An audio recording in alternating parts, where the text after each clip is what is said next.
Нема мајмунски сипаници мигрантот кој беше во превртениот камион и кој со слични симптоми денеска е хоспитализиран на инфективната клиника. Но се уште нема резултати за сомнителниот случај во Кичево.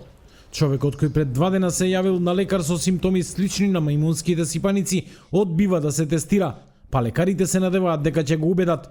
Ако тоа не се случи, постои механизам наречен здравствен надзор преку кој пациентот ќе мора да направи тест, велат од Комисијата за заразни болести. За оваквите случаи постојат посебни форми на решавање, како што е здравствен надзор, каде што ќе бидат вклучени и останати институции, не само центрите за јавно здравје, кои што мораме да кажеме дека неколку пати биле на терен и било тешко да се воспостави контакт со суспектниот болен, така да кога ќе имаме вакви случаи, секогаш ни стојат на располагање законски мерки кои што можеме да ги примениме. Тоа значи полиција ќе биде вклучена?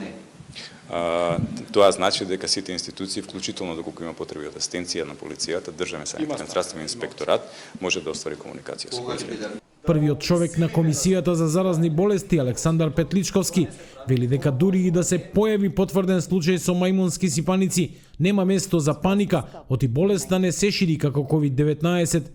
Доколку се појават симптоми како осип по телото, температура, малаксаност и болки во телото и нимфлите јазли, пациентот треба да се јави кај матичен лекар, кој потоа решава дали ќе го препрати кај инфектолог. Ова не е нов ковид.